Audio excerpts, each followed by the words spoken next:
You're listening to Tales of a Timelord by R.R. Molyneux, starring Invokal as the Doctor and Hattie Snooks as Maria.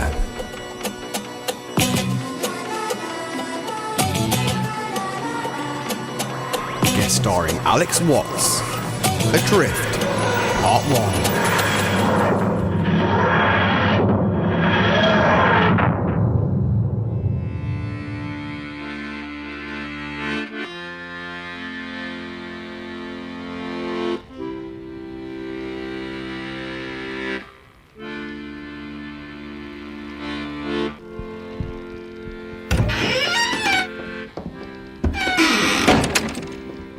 Well, here we are. Are you sure? Yes, positive. Earth, late 21st century, Middle American Ocean, the luxury cruise liner Oklahoma. Late 21st century. Yeah, I'm sure of it. Look at the hull. This kind of techno-organic engineering would have only been available to the very wealthiest of private citizens, but it was certainly available at the time. Doctor, Yes, Maria. it's wood. Oh. You sure? Looks like it. Yes, it is wood. Canadian lumber, 31 metres. You can tell that just from the taste of the air. Don't be ridiculous. I can tell it's the early 1870s though. Must have overshot it slightly. Oh, of course. How can I be so stupid? This is the captain's cabin, right? Yeah, it seems so. How could you tell? It has a bed. Good point. And a cot. That's odd. Even in my time, most captains don't bring their families on board. Wouldn't be any fun if it was an ordinary ship, would it? Point taken. Look over here on the desk. A diary. Name's been scratched out. Ooh, nice mirror too. Let me have a look. Oh, second thoughts, you take it. Gives me a headache. A headache? Yeah, that's odd, isn't it? At least it feels like it should be odd.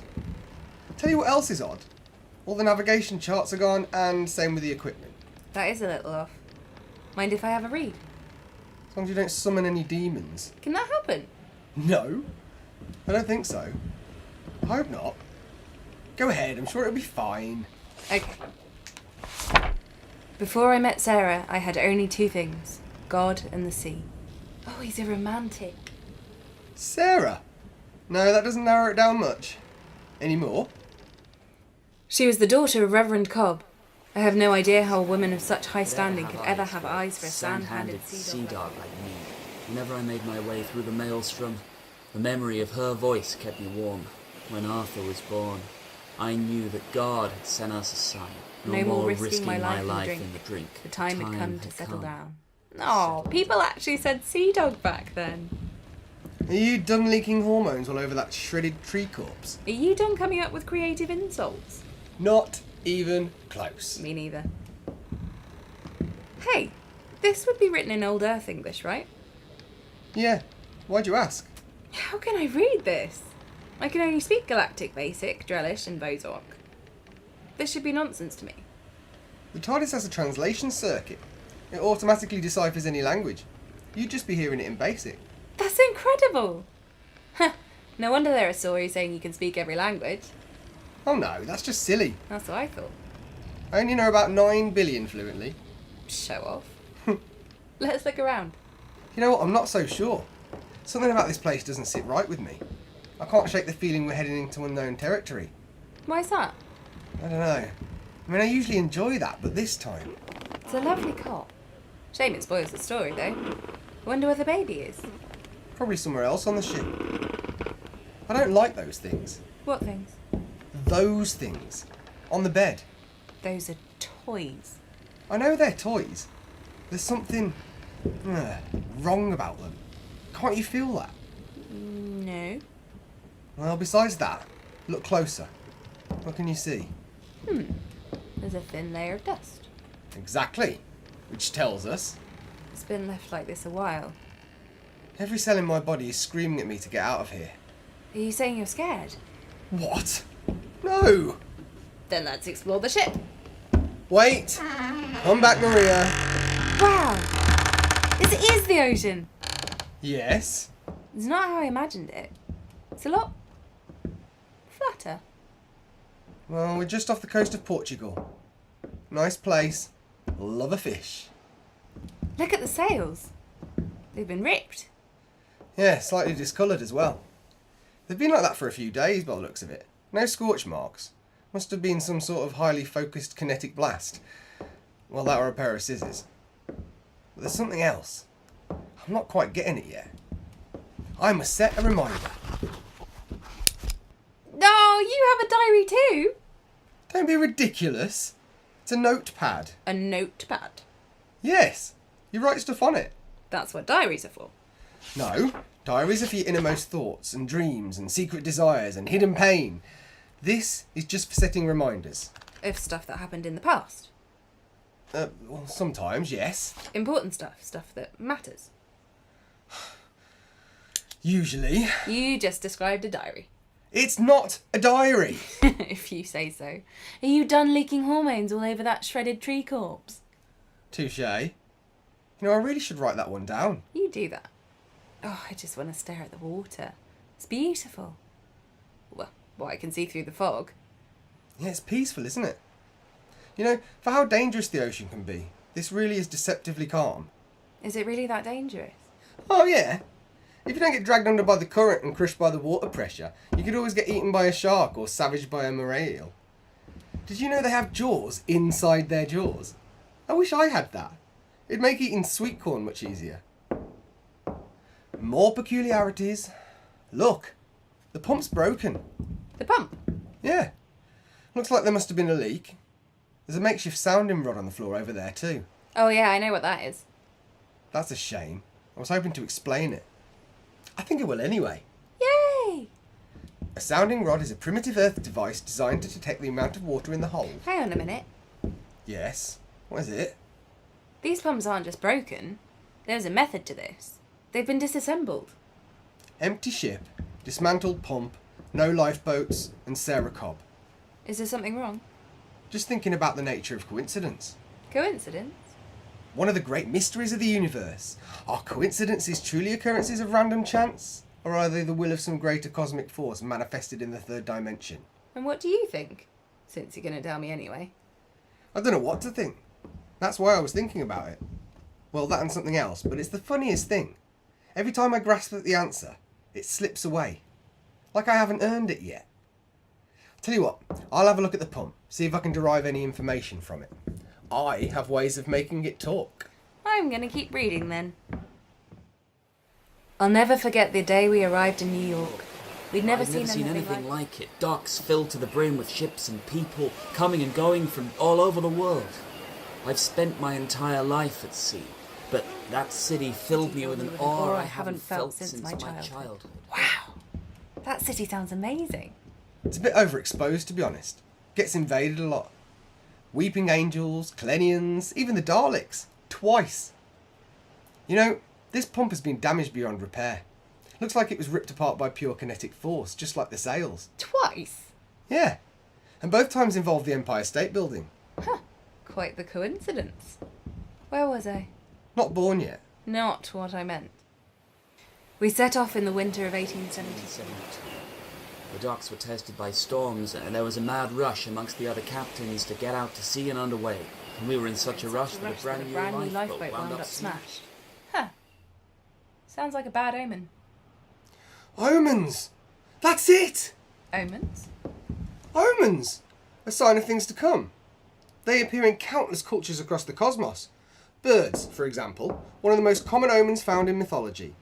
They're used to represent everything from death to rebirth to war to peace. Birds can mean whatever you want them to, but they always have a meaning, no matter what. Birds! There's no birds. There's no birds! Why are there no birds? Well, you said something didn't feel right. Yeah, but it wasn't that. No, but I couldn't pick it up. You could. Maybe the birds can pick it up too. That's why they're staying away. Yeah, that makes sense. Wait, no it doesn't. That's stupid. Birds can't sense interdimensional disturbances. At least I don't think they can. Just a moment. Only 2 life signs within a mile. No, 3. No, 2.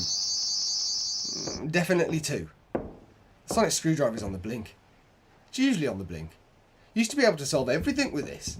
Now it barely does, well, screws. It was on the blink when I was hacking the dome too. Almost got us killed, piece of junk. Oi! That's rather uncalled for. Don't worry, she didn't mean it. Okay, putting aside the fact that you're reassuring a sonic device, what was it then? What was what? I'm brilliant with what's. Just ask... Just ask Tesla, yes. You already did that one. Wasn't funny the first time. Oh. I assumed you didn't get it the first time. I know you did. Yeah, but before, it was a cute historical reference. In 1870, it's foresight. He's only 14. He won't meet me for another few years. Oh, we had a good time. Brilliant mind, lovely cup of tea. Poor choice of employer. Can we drop in on him? Had a different face back then. Might be a bit much for him to take. He was never really the same after travelling with me. I get the feeling most people aren't. Anyway, stop deflecting. What's wrong with this place? I'm not sure. I feel like I've been here before. Possibly a few times actually, but also feels new. That isn't supposed to happen. It's like I've crossed my own time stream too many times. It should create a paradox of monumentally destructive proportions, but it's all calm at sea. That isn't supposed to happen either. You've been here before. What do you remember? I don't know, little snippets. More like little fragments of dying dreams than anything tangible as a memory. Shadows of battles that have never happened, and omens of something horribly, horribly wrong, or it could just be how this body daydreams. Could you maybe describe how it feels? I could use some context. Okay. It's a bit like that sinking feeling you get as a child, right? When you've done something really, really bad, but you haven't been caught yet. Well, that, crossed with the migraine. Oof, sounds unpleasant. Very. Still, I'd probably miss it if it wasn't there. I was like that with a hand once. So what's the raised bit over there, anyway? It's a skylight by the looks of it.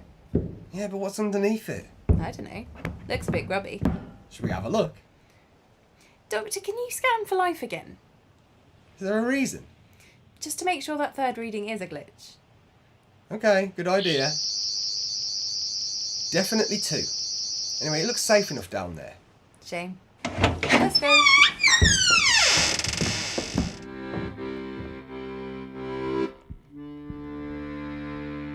Oh, it stinks! 10 crew members in a 31-metre wooden box with 19th century hygiene standards. All things considered, it's pretty damn clean. Well, they are missing. Maybe it was a ghost with OCD. How clean is your brigantine? Nothing's impossible. Well, actually, lots of things are. Anyway, not much attention to detail. It's rather dusty. Whoa, look at this. Oh, yeah. Someone kindly left a sword sticking out of the wall. A real old earth sword. I've never seen one up close before. Lovely craftsmanship. Oh, you are beautiful. Well, these togs do fit me rather well. Hilarious. Not you, the sword. There's a bit of dried blood on the blade. Few days old. I don't like that sword either. It's wobbly in a meta-universal sense, of course. When I was little, my mother told me stories about the wars of old Earth. How they would fight with blades made by master forgers, swords carved from meteorites with properties no one could possibly understand. Always seemed so much more romantic than those mass-produced polycanium blasters. I miss those stories. I miss Mum. Yeah. Come here, look at this. It's just a load of barrels. Yeah, grain alcohol. Look, if someone took the crew, why would they leave this? It'd be valuable cargo, no? Forget the barrels. Is this what I think it is? It's a piano, isn't it? That's not a piano. It's a harmonium. I guess music teachers didn't get any better in your time. No one's played a musical instrument in centuries, let alone a harmonium. They were destroyed in the Melody Wars. I've only ever seen pictures. Whoa. I am so sorry to hear that.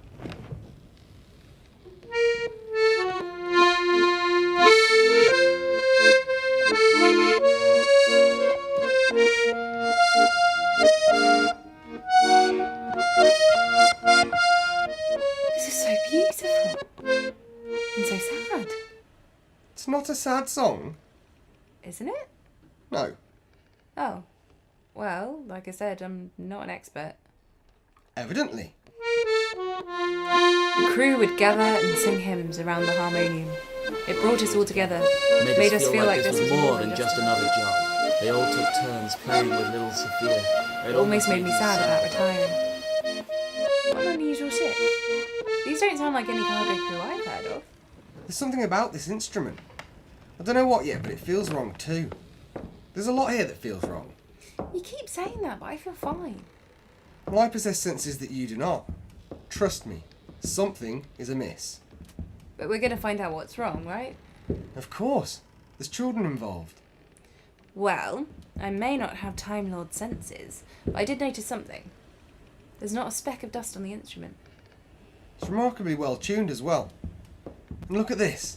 Oh wow, is that an antique sewing machine? Don't be ridiculous. It's not antique yet. Fair point. I had to read about these in the Domestic History Archives, part of my training. They use them to make clothes, right? Seems a bit long-winded to me. Well, the people of this time don't have the luxury of molecular manipulation matrices to make their clothes. Better that than this method. It's practically slavery. No, but that's how they make clothes in a few centuries' time. I think the 21st was probably its peak. Well, actually, it's not unheard of in this century too, come to think of it. That's barbaric. Anyway, I thought the 21st century was the age of progressive enlightenment. So did they. Right, now look at the top of this sewing machine. A little vial of oil. What's that for? It's an old nautical trick. Helps you measure how rough the sea is. Must have been put up recently. There's barely any movement. Interesting. Okay, we should recap. See if we can figure this out. Good idea. So, we're on an empty ship near Portugal in an eerily becalmed sea. We have a captain who brought his family along. There's a number of interdimensional anomalies. The sails are ripped. The pump's been broken. The cargo is still here, which means that it wasn't pirates. And the hull is undamaged, so it wasn't a storm. There's a sword stuck in the wall, so there was probably a conflict of some kind, either between the crew or against some kind of invaders. All the navigation charts and equipment are also missing. And all life in the immediate vicinity is keeping considerable distance. Right, that's what we know. Now what don't we know? Well, anything else? That's encouraging. We do know one thing for certain. Which is? We're the only two people on this ship. The screwdriver said so. Piece of junk. Someone else is here. I gathered that. We should probably hide. Good idea. Can you see anything? Shh. Coming down from upstairs. Before the Lord, for he is coming. For he is coming to judge the earth. He will judge the world in righteousness and the peoples in his faithfulness. What is that? It's the Bible. Psalm 96:13. He's right by us. Let no one deceive you with empty words, for because of these things the wrath of God comes down upon the sons of disobedience. Ephesians 5:6. He's turning. Looks like he's going.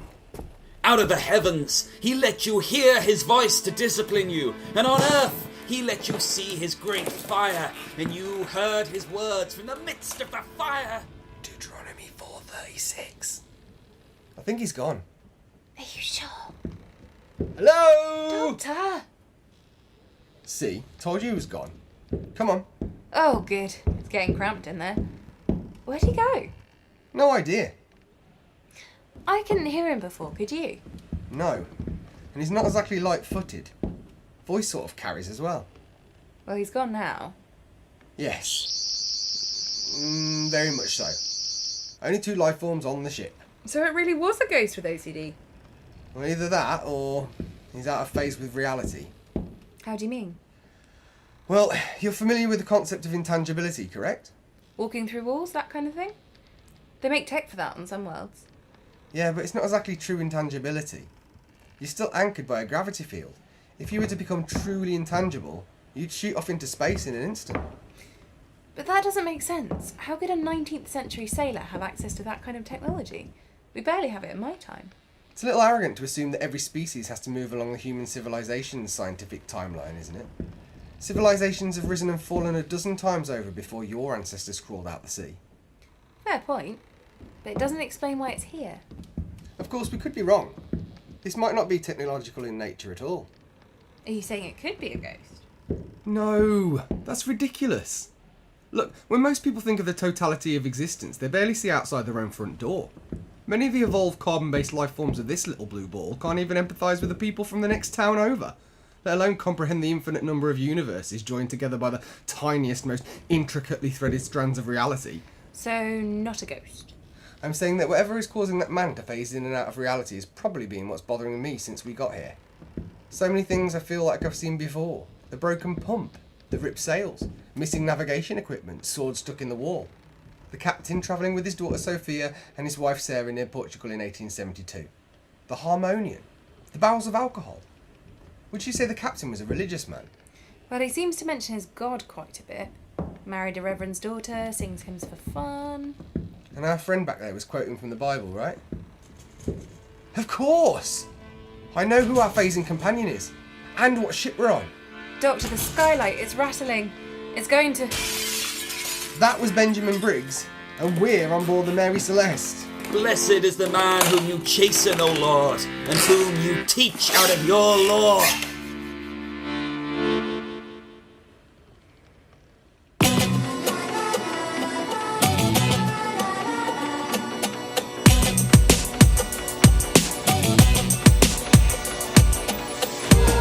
You've been listening to Tales of a Timelord by R.R. Molyneux. Produced by and starring Invokal as the Doctor. Starring Hattie Snooks as Maria and Alex Watts as Benjamin Briggs. Music by Merlin.